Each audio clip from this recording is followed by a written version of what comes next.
Hello，大家好，我係 Muse， 今日咧同大家分享一下 Profoto 新出嘅呢一隻 Click Magnum。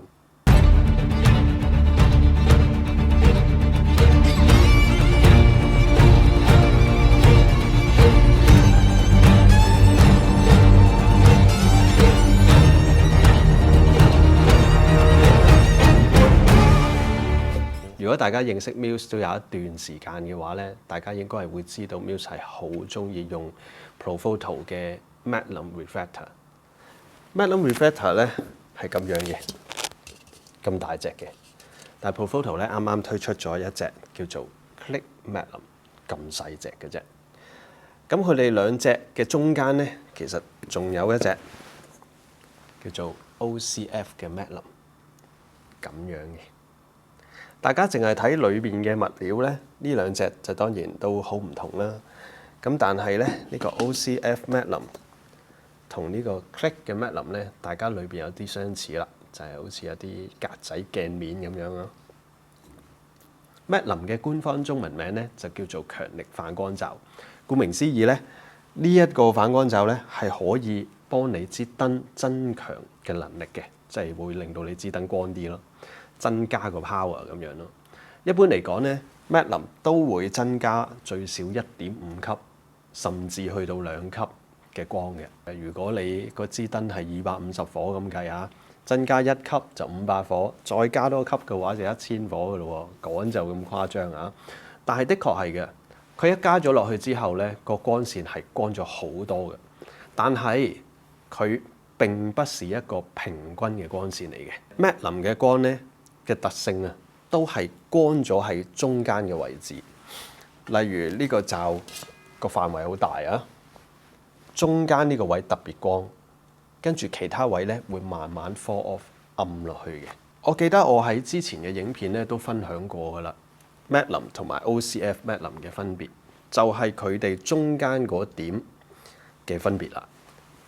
傳統嘅 Magnum 咧，中間嗰點係細啲嘅，即係聚焦啲嘅，而 OCF 嘅 Magnum 咧，中間聚焦嗰點咧係闊啲嘅。其實坦白講咧，你唔係話要喺一啲 studio 度影啊，睇得咁仔細嘅話咧，其實唔係好覺個差別嘅。好多時我認為咧 Magnum Refractor 咧係喺戶外嗰度用咧係幾有效嘅。所以喺我以前過往嘅 pre-wedding 嘅照片啦，其實真係差唔多講佔接近90%啊，都係 Magnum Refractor 影出嚟嘅。咁所以當 Profoto 新出一隻咁細嘅 Magnum， 我就好好奇想試下啦。首先呢一個 Refractor 咧就唔係 for 呢一個 B10 用嘅，佢係 for A10 啦，又或者 A2。OK， 咁我呢一度咧有一支比較舊款嘅 A1 磁石吸落去，就係咁樣。首先咧，我唔即刻同大家去做一個直接比較先。哇，都幾實喎，嗰個磁石。大家可以睇下呢一張圖啊。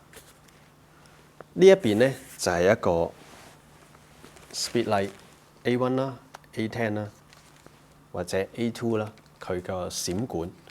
係呢一邊，係一個打橫一致嘅一條好幼嘅閃管。你幻想佢大概幾支牙籤加埋一齊咁上下啦，就係好細條，亦都好幼。OK， 而呢邊嘅咧就係呢一隻 B10 用嘅。OK， 咁你睇到個閃管係闊好多好多嘅。大家可以睇下個閃管咧係咁粗嘅。而呢一隻嘅閃管咧係打橫好幼嘅啫，咁個情況咧就係類似而家咁樣啦。無論啊你用乜嘢 refractor 都好啦，我哋首先講呢一個光原本都係有一個好大嘅差異嘅。呢個光本身啊乜罩都唔落都好啦，就咁打出嚟都係柔和啲嘅，同埋闊啲、大啲嘅、平滑啲嘅。呢一個咧打咗出嚟硬嘅、細嘅。咁大家了解咗呢一樣嘢之後咧，我就想講啦，所有嘅硬光罩咧，即係叫做係啦，呢 hard light refractor 啦，其實咧中間都係穿窿嘅，咁即係簡單講咧，呢個係乜嘢光都好啦，呢個光咧一定係有一部分咧係直接照咗出嚟嘅。咁當然啦，有部分咧就會喺呢度撞嚟撞去啦。咁但係總有光咧就直走出嚟嘅喎。咁即係話呢個 source 本身係點嘅樣，一定有影響嘅。咁所以咧，大嗰個罩就一定係落呢一種燈。呢一種燈原本啊都係一啲比較平均啦、柔和啦同埋大。OK， 佢擴散亦都係特別闊嘅。呢一個特性已經存在咗喺呢一度噶啦。再加上呢個罩嘅一啲特性啦，佢一啲物料啦、反射啦，去到佢個 curve 嘅角度啦，就可以做到一個中間嗰一點光好細，亦都係側邊有一個好 smooth 嘅一個 fall off 嘅結果。呢個罩絕對唔係平均嘅。我所講嘅平均咧，就係佢中間點到擴散出去嗰個範圍，中間嗰點係特別聚、特別光嘅啫。就係講緊佢加強咗個力咧，都一定係講緊中間嗰一點。呢個咧 OCF 嘅 Magnum 咧，結果係差唔多嘅啫，但係佢細好多，輕便好多。OK， 咁我以往咧攞去外國度拍攝啊，攞去戶外拍攝咧，大嗰隻同細嗰隻差異幾大。我以前去邊都係攞呢一隻噶啦。咁啊，而家咧去到用到 B10 嘅燈去到咁細啦，咁啊加咗落去之後咧，成個罩咧加埋落去其實都係好細、好輕便。OK， 加咗落去都只不過係咁樣嘅啫。咁傳統嘅 Magnum啊，佢嘅特性咧，坦白講喺呢啲平頭燈上面咧，未必發揮得咁盡嘅，因為咧始終呢一個 Magnum 咧係比較好多年歷史㗎啦。佢本身係 for 一啲 Pro Head 一啲凸頭嘅閃光燈去用嘅，所以咧佢本身咧係有一個 zoom function 嘅，就係講緊你嗰支閃光燈放入啲同埋出啲，褪前褪後係會做到一個 zoom function 嘅。咁由於而家新式嘅平頭燈啦，好似呢支 B10 咁樣啦，呢個位置咧其實係非常之窄嘅，只不過係去到1至4嘅啫。如果係 Pro Head 嘅話，其實係長好多嘅，所以佢就可以做到 zoom function 啦，同埋嗰個燈頭係突出嚟嘅，咁就更加有效咁用盡呢一個 Magnum Reflector。咁但係一去到平頭燈嘅時候咧，其實嗰個傳統嘅呢個 classic 嘅咧，個發揮嘅作用已經唔係話非常之大，咁所以就會推出咗一個叫做 OCF 嘅 Magnum，係方便咗我哋去用嘅，尤其是喺戶外影咧，差別唔係話極大嘅啫。咁所以咧，好多時攞去戶外用咧，都應該可以用佢嘅。咁但係當然啦，如果你喺室內想睇得再清晰啲嗰個形態嘅時候咧，其實 Classic 嗰個依然係表現最好嘅。去到呢一度咯喎，呢一個燈頭本身就係一個比較真係 harsh 嘅光嚟嘅，真係硬嘅，同埋個擴散一定係冇咁闊㗎啦。因為佢靠前邊嘅呢一塊嘅 reflector 咧，一塊好似膠片咁樣啊，有啲切割嘅角度，令到光就去即係折射去其他嘅角度，係嘛？咁所以咧，個光一定唔會係呢一種咁 soft、咁大、咁柔和嘅。所以無論佢加咩罩都好啦，呢一個底啊，即係佢本身啊，係唔會改變嘅。OK， 但係加咗落去，的確。大概我見應該係加咗1.5至1.8嘅 stop 左右啦。咁我咧就影咗一啲畫面俾大家睇下。咁啊，第一張相咧係將一支 A1 set 到去 zoom in 嘅 function 嘅。咩叫 zoom in 嘅 function 咧？大家會見到呢個符號咧，如果一路扭，佢就會係 zoom in 嘅，係嘛？個感覺咧，佢又好似變咗一個 V 字咁樣嘅符號喺呢一度。第一張相咧就係用咗 zoom in 去影嘅，咁你見到中間都係光咗啊，但係你話係咪聚到中間嗰一點好細咧？咁當然就不可能啦。咁但係咧，中間嗰點係聚咗嘅。OK， 呢一 part 咧想俾大家睇得到更闊嘅畫面啦，所以我係影晒成個 shape 啊，成個光個 shape 咧影出嚟俾大家睇。但係正常嘅情況之下，如果你 zoom in 嘅話咧，其實係冇問題嘅。即係如果你 zoom in 去睇嘅話咧，其實呢一個光線咧個形態其實係冇問題嘅。只不過咧，我係特登影埋個邊緣位俾大家參考。第一就係光本身當然不能夠同呢一啲大嘅 stroke 去比較嘅。第二張相咧就係我將呢一支燈咧將佢校到變做 Y，咁大家會見到咧呢一個位咧就平咗啦。OK， 咁呢一個咧就係比較 wide 嘅 angle 去影一張，咁大家比較下。咁呢一個咧左邊咧就係 zoom in 啦，右邊就係 wide 嘅。OK， 咁如果 zoom in 嚟兩張相都係 zoom in 睇個主體嘅話咧，左邊 zoom in 咗喺個主角個身上邊咧係輕微開始 fall off 噶啦。咁所以其實咧咩罩都唔落都好啦，其實佢原本已經可以做到類似嘅嘢。好啦，跟住咧我就嘗試下加一個 click magnum 落去。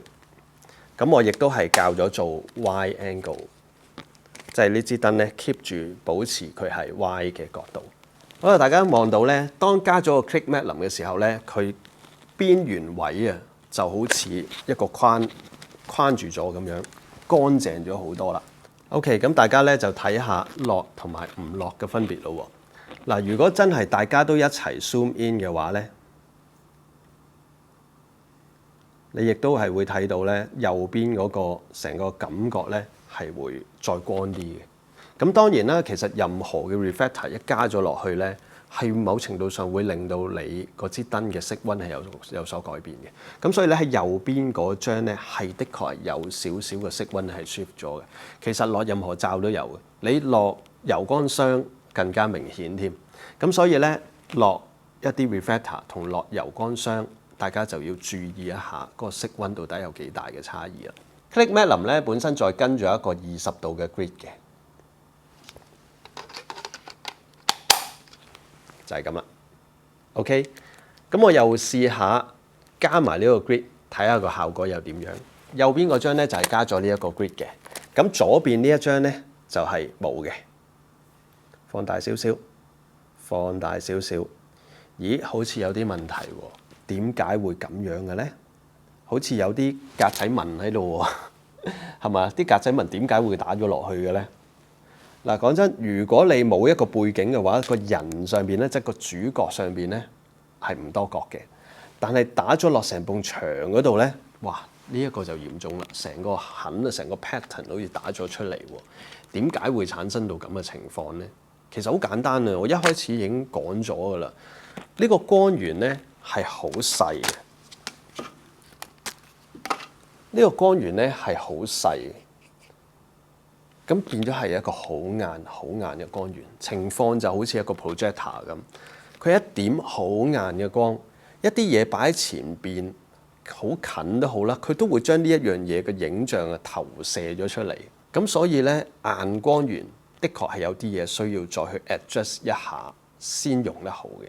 所以咧我就需要加一個 doom， 呢個 doom 咧係買呢一支燈嘅時候咧跟埋㗎啦，加咗呢個 doom。跟住我再加呢個 magnum 落去啦，跟住先再加呢個 grid 落去。冇錯，個結果咧就係咁樣。大家可以睇，咁喺入邊咧就加咗個 doom 落去，跟住先再用呢個 grid。大家睇下個結果。呢一個咧就係加咗 doom 之後落咗個 grid 嘅結果，係咪爭好遠咧？嗱，大家可以睇清楚成個光嘅型啊！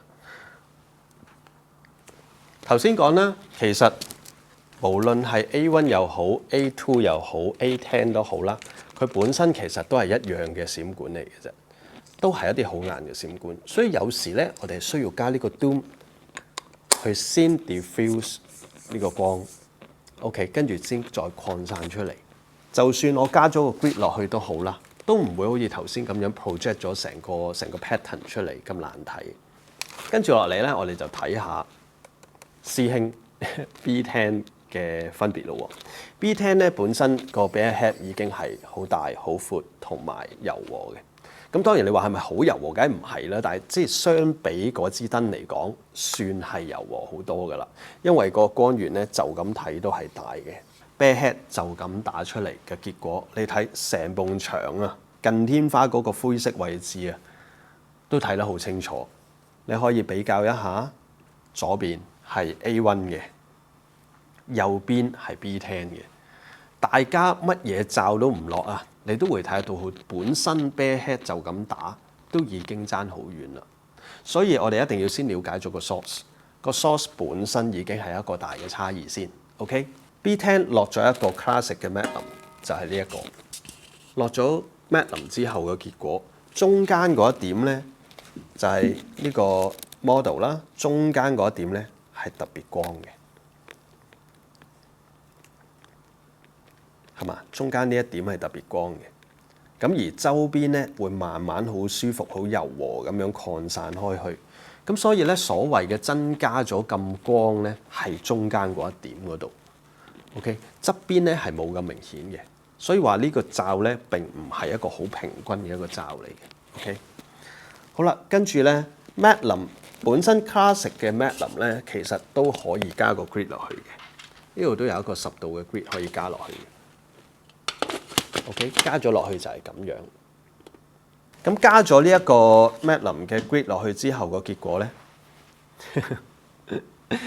你睇下中間嗰一點去到幾細，唔好睇少喎，係一個咁大嘅罩嚟嘅喎，係一個咁大嘅罩嚟嘅喎。加咗個 grid 之後，個範圍縮到幾細。OK， 唔加 grid 嘅結果啊，右邊係加咗 grid 嘅結果。OK， 因為我頭先講啦，其實佢係淨係中間 focus 嘅啫，側邊咧係 fall off 嘅。咁一加咗個10度嘅 grid 好窄啦，其實啊嗰啲 fall off 嘅光咧，佢根本已經去唔到啦嗰個角度，所以淨係留翻中間最強嗰個位，因為中間同側邊咧嘅光差咧都大嘅，所以咧中間就能夠保留，側邊咧好多都會冇咗。好啦，我哋最後睇埋呢個 OCF 嘅 matte 林，就係呢一個啦。呢一個 matte 林咧就冇得加個 grid 落去嘅。左邊咧就係一個 classic 嘅 matte 林，右邊咧就係 OCF 嘅 matte 林。大家其實都好明顯可以睇得到啊，中間特別光咗個範圍咧，左邊咧係再聚好多嘅。classic 嘅 matte 林咧係再聚好多嘅。如果我再放大啲睇個人嘅話咧，你會睇得到噶啦。嗰啲高光嘅位置咧，係咪爭好遠啊？雖然大家都係平頭燈，其實喺 classic 嘅 matte 林裏邊咧，平頭燈已經少咗一個，即係用唔盡佢嘅，可以咁講。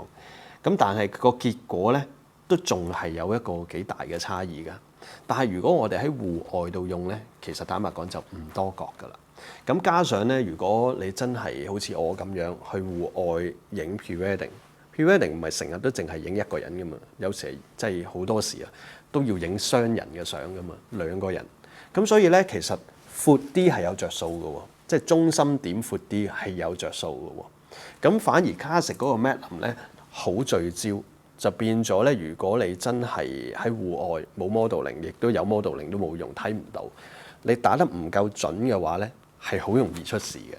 OK， 咁所以咧兩個係我認為係各有各好。加上咧呢一個罩去到而家係咁細隻，亦都係非常之輕咧，我覺得係比傳統嘅 classic 咧更方便我哋攞出街去用，更加常用。其實喺2017年尾開始，我一直用到而家，每一次出去基本上我都只係攞呢一隻㗎啦。而家 zoom out 咗之後咧，大家就可以清晰咁樣睇得到到底呢3張嘅分別啦。最左邊咧係 acrylic matte 林，冇落 grid 嘅，就係呢一個。你會睇到咧，哇個光好強，強到咧其實係會唔會再有呢一個 matte 林嘅特性？中間嗰一點好光咧，坦白講呢一點咧，你睇下闊得好緊要。佢再唔係好似我哋用緊嘅一啲大嘅 reflector， 中間嗰一點咁細㗎啦，已經係闊到咧成個位都俾佢光晒。咁但係佢依然係中間，都算係中間光啲啦。咁但係嗰個中間嗰點特別光咧，呢個特性其實已經冇咗㗎啦。OK， 咁但係咧，佢依然做到一個出力嘅一個角色。佢幫呢一支燈加咗1.5內啦嚇，我覺得應該係冇2級嘅。以我就咁目測嘅話 ，OK， 咁但係始終佢都會做到一個圈嘅一個形出嚟，即係話本身 matte 林嘅特性咧，其實佢都最少做到一半出嚟㗎啦。右邊嗰2張咧就更加簡單啦。一開始已經講咗啦，細嘅咧擴散嘅一定係闊啲㗎啦，同埋咧佢中間嗰一點都闊啲嘅。OK， 即係話佢聚焦嘅能力咧係冇傳統嗰個咁強嘅。OK， 咁但係咧點都好啦，右邊嗰兩張咧叫做比較接近啲，係左邊嗰個咧係有啲唔同，係因為根本成個光源都唔一樣。OK， 所以咧大家係咪可以應該要將呢3個罩去一齊比較咧？坦白講喺我嘅角度，雖然我知道佢哋係唔同嘢嚟嘅，但係佢哋大家都叫 Magnum， 所以咧我都想同大家分享一下呢一樣嘢咯。你可以喺出力嗰方面去諗，同埋呢個光嘅型去諗，大家其實都做到好類似嘅嘢㗎啦。咁但係點都好啦，其實中間聚咗光咗都算係 Magnum 嘅特性嚟嘅。咁所以某程度上都冇失望嘅，因為始終佢係 for 一個好細嘅 speedlight 去用啦。係啊 ，for 輕便啦，同埋加上咧送咗個好有用嘅 grip 俾你。其實如果呢一支 speedlight 可以做到前邊呢一種嘅形態咧，我覺得已經好叻㗎啦，已經係好唔錯嘅。你有時可以用一個咁細嘅罩可以做到呢種感覺，因為咧始終你而家落咗個 grip 之後咧，你望到中間係特別又係光咗嘅。咁同埋咧個形態就唔似我哋頭先唔落個 Doom， 你會見到一格格嘅格仔，唔得㗎嘛，係咪先？唔掂啊呢個形態。你可能戶外你唔多覺嚇，但係咧其實再睇真啲嘅話咧，都幾明顯下。咁所以咧個 Doom 可以講一定要落啦。希望呢一個分享咧可以帶到俾大家了解更多咧，就係我哋用唔同類型嘅閃光燈嘅時候咧，其實就即係用緊唔同嘅閃管，唔同嘅閃管嘅特性咧，亦都會令到我哋用唔同嘅 modifier 嘅時候咧，個結果係有所不同。我哋喺戶外用 speedlight 可能個力度唔夠啦，而家你用咗 Magnum 之後咧，其實某程度上會聚咗、集中咗嘅力度啦，咁啊，亦都係更加有效咁投放去你前面嘅主角嗰度。我認為喺戶外拍攝咧係非常之好嘅。咁就算喺室內拍攝，我哋加咗個 Doom 之後咧，呢個光咧絕對係唔失禮嘅。我哋望落去個形態依然係好靚。我哋點樣去運用呢一個 modifier？ 點樣可以令到佢喺呢一盞燈裏邊產生最理想嘅結果？而影出你滿意嘅作品，呢個先係最重要嘅。我哋下次再分享啦。大家好，我係 Muse Chan， 我係一位人像攝影師。喺過去嘅20年，我到過世界各地唔同嘅國家地區進行拍攝同埋攝影教學工作。喺 Muse Chan Portrait Fundamentals 網上課程裏邊，大家將會學習得到人像攝影嘅基礎知識、概念同埋攝影技巧。即係話呢個1/4會走咗我哋。好，試下個身出嚟多少少咧。係啦，嗱個身出嚟多少少嘅時候咧，個陰影。我亦都會同大家講解一下 Muse 對光線嘅一啲睇法、概念，同大家分享。希望大家都可以喺呢個網上課程裏邊得到更多嘅啟發。我哋喺實體課再見。